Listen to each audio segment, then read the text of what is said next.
আসসালামু আলাইকুম প্রিয় দর্শক, জানিয়ে দিব এখনকার আলোচিত সকল দেশীয় খবর। শুরুতেই জানিয়ে দেব সংবাদ শিরোনামগুলো। রাজবাড়ী আওয়ামী লীগ কার্যালয়ে এবার টানানো হল মুজিব হাসিনার ছবি। আল জাজিরার বিশ্লেষণ। নূর সাকিকে সরকারে টেনে রাজপথের বিরোধ সামলানোর ছক। বিভিন্ন এলাকায় আওয়ামী লীগ কার্যালয় খোলার সাহস কোথায় পেল প্রশ্ন মঞ্জুর। এবং সর্বশেষ জানাবো চট্টগ্রামের জামাত নেটার খামার থেকে ৪০টি ছাগল লুট। প্রিয় দর্শক, এতক্ষণ দেখছিলেন সংবাদ শিরোনামগুলো, এখন জানাবো বিস্তারিত খবর। রাজবাড়ী আওয়ামী লীগ কার্যালয়ে এবার টানানো হল মুজিব হাসিনার ছবি।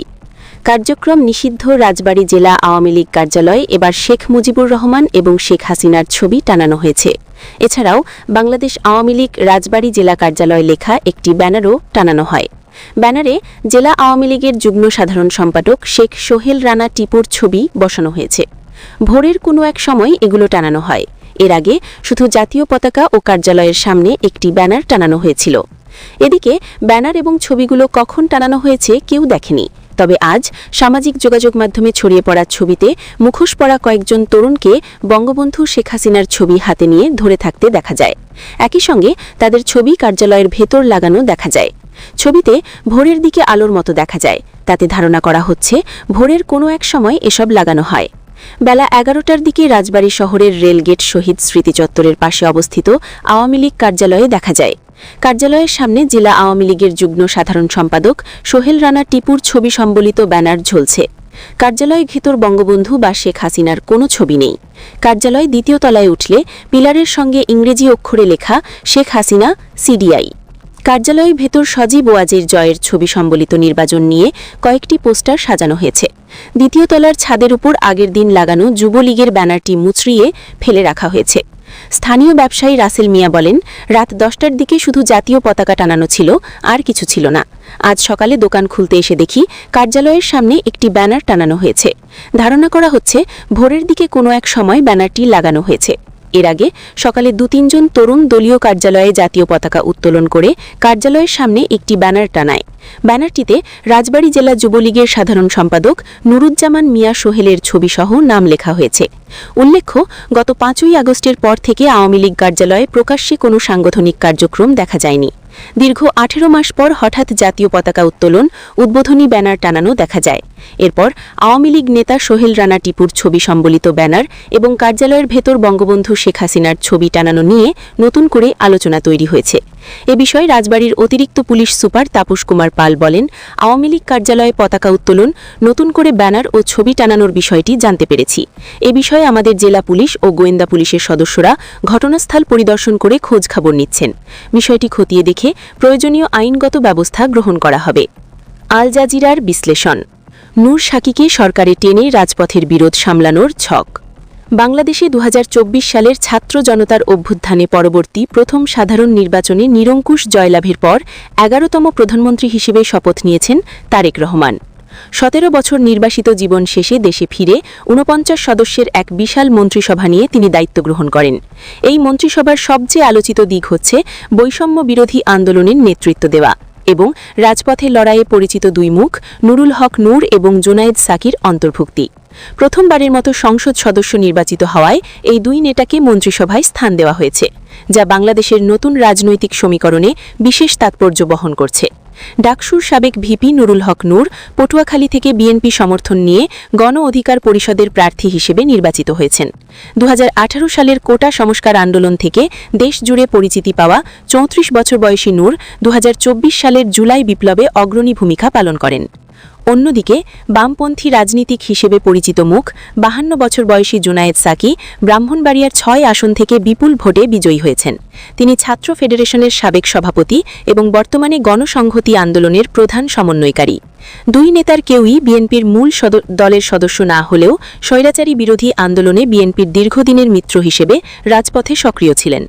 রাজনৈতিক বিশ্লেষকদের মতে নূর এবং সাকিকে মন্ত্রিসভার অন্তর্ভুক্ত করার পেছনে মূলত দুটি বড় কারণ রয়েছে। প্রথমত, এটি জুলাই অভ্যুত্থানে তাদের বীরত্বপূর্ণ অবদানের একটি রাষ্ট্রীয় স্বীকৃতি। দ্বিতীয়ত, বিএনপি তাদের জোট সঙ্গীতে যথাযথ মূল্যায়ন করার একটি বার্তা দিতে গিয়ে চেয়েছে। তবে সিনিয়র নেতাদের সরিয়ে তাদের পূর্ণমন্ত্রী করা বর্তমান পরিস্থিতিতে বিএনপির জন্য চ্যালেঞ্জিং ছিল বলে তাদের আপাতত জুনিয়র মন্ত্রী বা প্রতিমন্ত্রী হিসেবে নিয়োগ দেওয়া হয়েছে। ঢাকা বিশ্ববিদ্যালয়ের অধ্যাপক আসিফ সাহান মনে করেন, এটি মূলত জোটের অংশীদারদের পুরস্কৃত করার এবং দীর্ঘ লড়াইয়ের স্বীকৃতি দেওয়ার একটি ভারসাম্যপূর্ণ কৌশল। এদিকে ২০২৪ সালের আন্দোলনের মূল চালিকা শক্তি হিসেবে পরিচিত শিক্ষার্থী নেতাদের দল জাতীয় নাগরিক পার্টি এই নির্বাচনে জামাত ইসলামীর সঙ্গে জোটবদ্ধ হয়ে প্রতিদ্বন্দ্বিতা করেছিল। তবে প্রথম নির্বাচনী পরীক্ষায় তারা খুব একটা সুবিধা করতে পারেনি। ৩০টি আসনের মধ্যে মাত্র ৬টিতে জয়লাভ করেছে তারা। দলের নেতা নাহিদ ইসলাম জয়ী হয়ে কনিষ্ঠতম সংসদ সদস্যদের একজন হিসেবে সংসদে বিরোধী দলে যোগ দিচ্ছেন। বিশ্লেষকরা মনে করছেন, জোনায়েদ সাকি ও নূরকে সরকারে টেনে নিয়ে তারেক রহমান মূলত সংসদে শক্তিশালী হতে চাওয়া জামাত ও শিক্ষার্থী নেতাদের ব্লুককে রাজনৈতিকভাবে মোকাবেলা করার কৌশল নিয়েছেন। নতুন এই মন্ত্রিসভার সামনে এখন রাষ্ট্র সংস্কার এবং স্থিতিশীলতা ফিরিয়ে আনার কঠিন চ্যালেঞ্জ।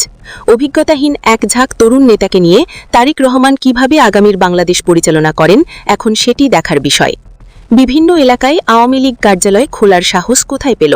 প্রশ্ন মঞ্জুর। আওয়ামী লীগ একটি গণহত্যাকারী দল বলে মন্তব্য করেছে আমার বাংলাদেশ পার্টির চেয়ারম্যান মুজিবুর রহমান মঞ্জু। তিনি বলেন, জুলাই আন্দোলনে শেখ হাসিনা সরাসরি নির্দেশ দিয়ে ছাত্র জনতার উপর আক্রমণ করিয়েছেন। তার তথ্য প্রমাণ সবার কাছে আছে। একটি নিষিদ্ধ সংগঠন হিসেবে আওয়ামী লীগ কিভাবে বিভিন্ন এলাকায় কার্যালয় খোলার সাহস পায়?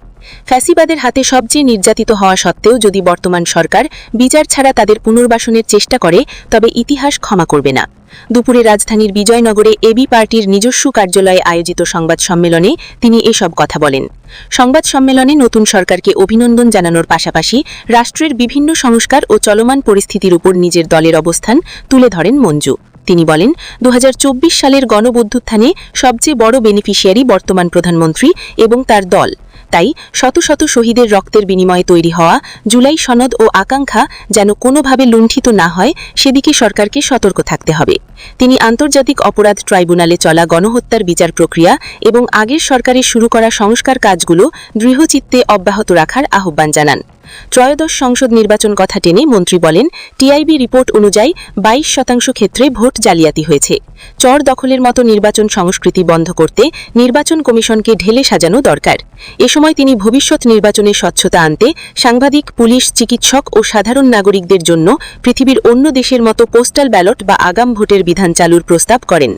সহিংসতা রোধ, বাজার নিয়ন্ত্রণ, নির্বাচন পরবর্তী সহিংসতা এবং বিরোধী দল নেতাকর্মীর উপর নির্বাচনী অভিযোগ তুলে স্বরাষ্ট্রমন্ত্রীকে অবিলম্বে ব্যবস্থা নেওয়ার অনুরোধ জানান মঞ্জু। চট্টগ্রামে জামাত নেতার খামার থেকে 40টি ছাগল লুট। চট্টগ্রামের মিরসরাইয়ে এক জামাত নেতার খামারে হানা দিয়ে 40টি ছাগল লুট করে নিয়ে গেছে একদল দুর্বৃত্ত।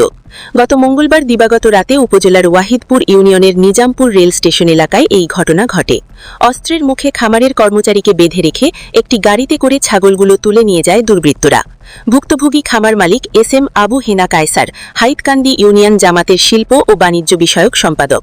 তিনি জানান, হাইতকান্দি ইউনিয়নে তার বাড়ি হলেও পাশের ওয়াহিদপুর ইউনিয়নে কর্মচারী রাখা গত 2 বছর ধরে তিনি এই খামারটি পরিচালনা করছিলেন। ঘটনার বর্ণনা দিয়ে আবু হেনা কায়সার বলেন, মঙ্গলবার রাত 12টা থেকে 1টার মধ্যে গাড়ি নিয়ে এসে বেশ কয়েকজন দুর্বৃত্ত অস্ত্রের মুখে আমার কর্মচারীকে বেঁধে ফেলে। এরপর খামারে থাকা ছোট বড় 40টি ছাগল লুট করে নিয়ে যায়। বিষয়টি মৌখিকভাবে পুলিশকে জানিয়েছি, প্রয়োজনে লিখিত অভিযোগ করব। ঘটনার পরপর পুলিশ ঘটনাস্থল পরিদর্শন করেছে।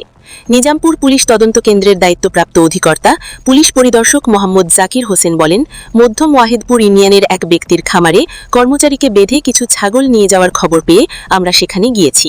লিখিত অভিযোগ পেলে এ বিষয়ে আইনগত ব্যবস্থা গ্রহণ করা হবে। প্রিয় দর্শক, এই ছিল এখনকার গুরুত্বপূর্ণ নিউজ। আরও গুরুত্বপূর্ণ নিউজ নিয়ে ফিরছি কিছুক্ষণের মধ্যে। নিউজগুলো সবার আগে দেখার জন্য এই চ্যানেলটি সাবস্ক্রাইব করে আমাদের সাথে থাকুন। ধন্যবাদ।